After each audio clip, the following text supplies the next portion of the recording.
Welcome to the Sailing Show, hosted by the Magenta Project, a sailing initiative for women that was set up following the Team SCA all-female sailing crew who competed in the 2014-15 Volvo Ocean Race with the objective of advancing women in professional sailing by positively promoting, sharing knowledge and creating pathways. My name is Abby Ehler, we're in Lisbon and I'm joined by Lush, who I sailed with on Team SCA, and this time we're both going to be together on Team Brunel. And also Francesca Clapcich, have I pronounced that? Clapcich. Yeah, right, okay. Who is competing in her first Volvo Ocean Race with Team Turn the Tide on Plastic, skippered by Dee Kafari. So, Annie, let's start with you. Give us a quick update about your roles, your training, and now that you're with Team Brunel. Well, we're currently huddled in the Team Brunel food container where at the moment we have a lot of packing going on. I mean, the race is starting in a few weeks' time, and I think Francesca's probably in the same position. Both our teams have started quite late, and there are a lot of logistics to be done. It is not just sailing, unfortunately. So for the last 2 weeks, we've been packing as well as being on lots of different training courses.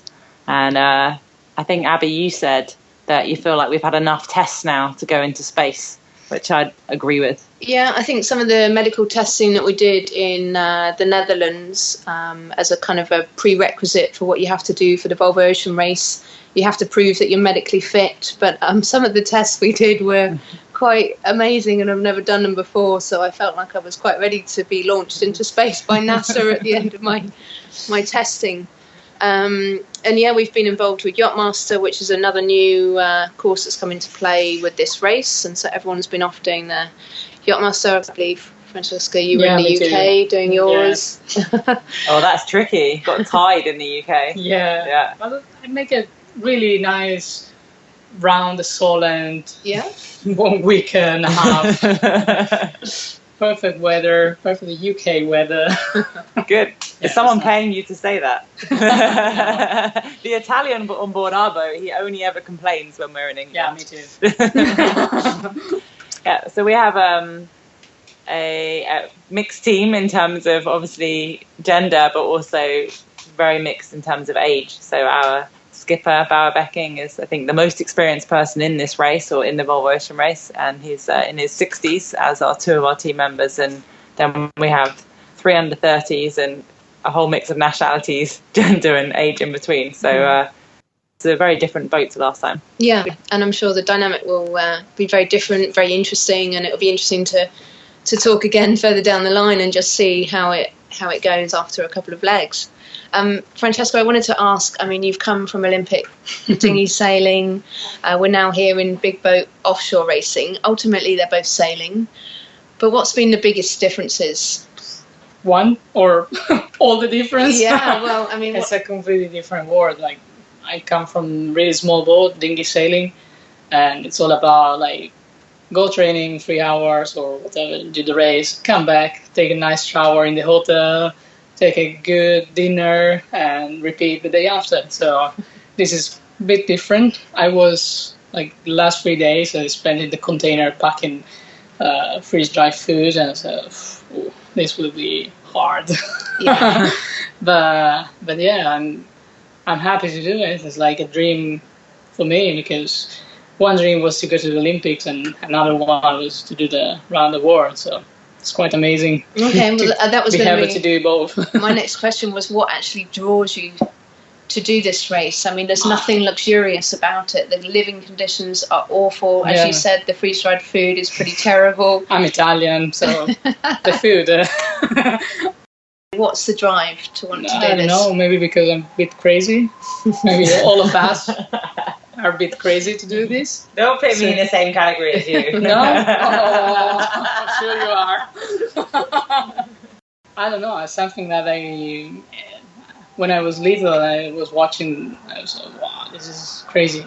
One day, I want to be there in Southern Ocean, but it was almost impossible at the moment. You know, like, the women sailing in the past was like, for sure, I cannot do that. Like in the Olympic class, still you have a chance, but then it's quite hard to have more possibility. And And I think it's a huge step for the sailing right now to have lots of girls involved in the race, and I think it's amazing because it's obvious that maybe at the beginning it was a bit hard for the guys, but then I think they recognize that we are just sailors. So yeah, exactly. I think, Annie, I was going to ask you, there's no all-female team in this race, but with the rule changes, it's been set up to encourage the traditionally male teams to take women. So the options are it's 7 guys plus 1 girl, or 7 guys plus 2 girls, or a 50-50 split. In your case, Francesca, your team will be 50-50. What are your thoughts on the new rules, like now where we stand today, looking at the team makeups? Yeah, I mean, actually, we just had a full meeting with everybody, all the crew involved in the race, and we had all the girls together just now, and actually there's quite a number of us, more than there were in the last race. And I think even though some teams at the beginning said they weren't going to take any girls, and they weren't very sure on the rule, I'm pretty sure that every team now will be sailing with at least 2 girls, which is a massive change. If you'd asked a year ago if that would have been possible, you'd have said no. Mm-hmm. So I think I agree with Francesca. It's made a huge impact, and in a year's time, that's where we need to see where we are. What I really hope is that you see that the guys that these girls that we're all sailing with, but especially with some of the younger girls, that the next project they go into after the Volvo Ocean race, the America's Cup, or onto their TP52s, the other sailing they do, if they take their female crew members with them as well as the guys that they'll take with them, and that would be the big test. But do you think, Francesca, that's likely? If we look beyond this race now, do we think this is a false environment where the rule has created the opportunity, or do you think that this is a stepping stone that you will be able to continue in big boats, or do you think it's a little bit of false security? I think in this case the rule helped. Like, it's really hard to sail this boat with 7 people, so it's like, maybe we need really 2 more hands or more hands. But when you get involved in the boat, probably the feeling is that you're really useful. So it's not just, 2 hands more, we need to bring a woman on board. No, it's wow, she can trim good, she can kick the boat fast. Maybe it's a good chance, So I hope it's just the first step to get more women involved also in the next year in all the classes. Like in Italy, there is a skipper, a girl that is skipper in monotype boats, and she won the world championship. She won lots of races. So probably also the other guys can say, she can sail fast. So we can sail fast. Probably you cannot grind as a 120 kilo guy. Okay, it's not, but we can do a lot of things good and at the same level as the guys. So I think it's just the first step for the future. And Annie, I wanted to talk about the dynamic on board. I mean, we're sailing with some quite rock star crew members who have come from the America's Cup, including Peter Burling, who helmed Team New Zealand to victory, and also Carl Langford, who's come from Team Oracle, and Carlo, who's also from Team New Zealand. How is the dynamic on board? Yeah, I mean, I think we have quite a fun team in some ways because of the mixture of ages. And turning up to trial for Brunel at the beginning, I was a bit nervous for sure. I didn't know how I'd be received by the guys, but straight away, I think, especially with the young guys, they were very accepting. And probably the best thing to see is because, for them, this is their first Volvo, and it's something that we always talked about in Team A, was that it wasn't that we were girls, it was that we lacked experience, and that was the big problem. And yes, it is quite good seeing some of these guys from the Cup. Obviously, they're fantastic sailors, but they still struggle with all the things that we struggled with for our first race. It's driving at night in the dark and knowing how to manage yourself on board when you're offshore for a lot of days, and other things that you need to learn. And it doesn't matter if you come from the America's Cup or the Olympics, it's actually all the same learning process. So I think the good thing to work with them and see with them is that actually it's the same thing we went through with Team SCA.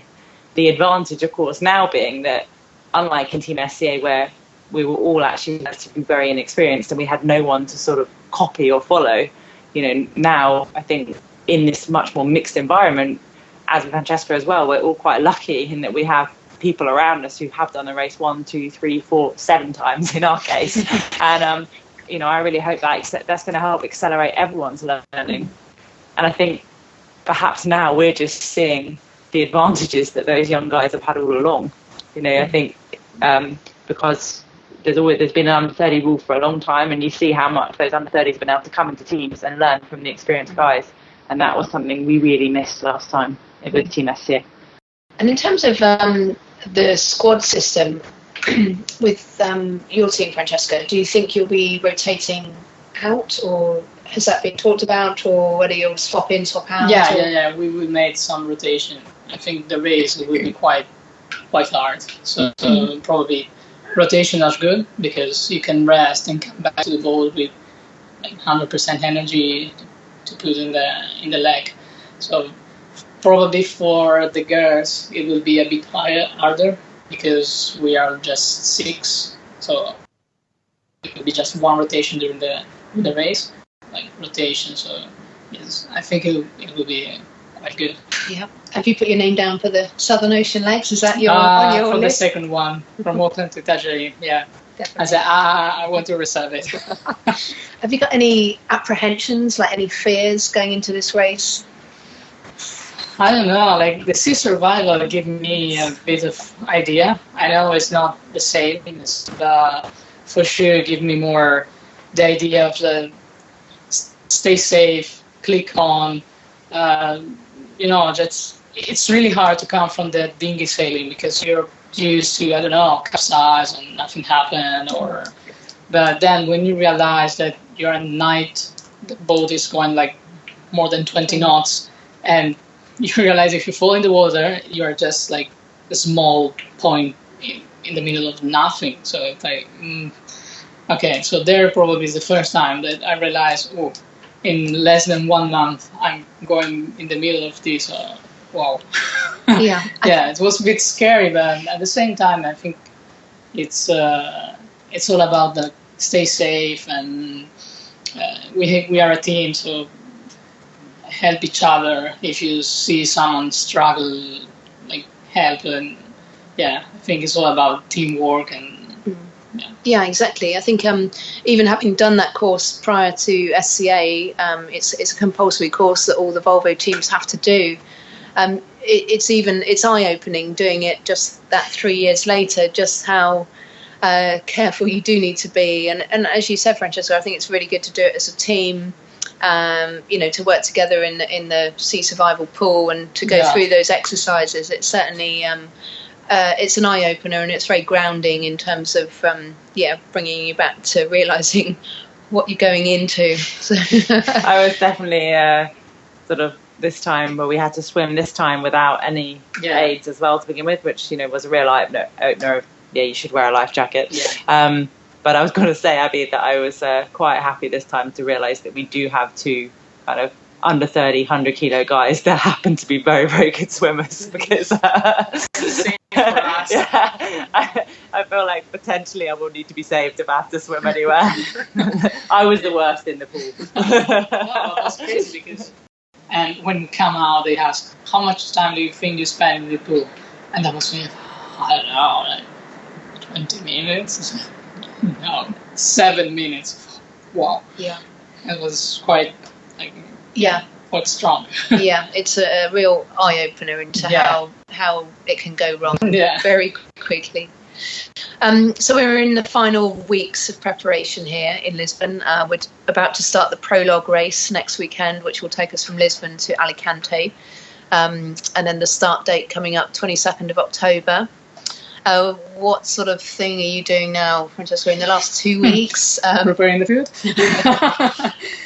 I come back tomorrow, my hometown, at least to see my mother, my nephews, for just 3 days, and then I come back here to prepare the prologue.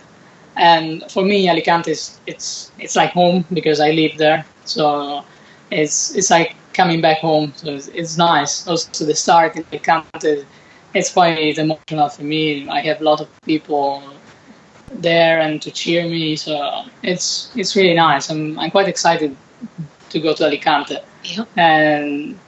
And that's it. I just try to enjoy the last days with my family. And I'm ready to go.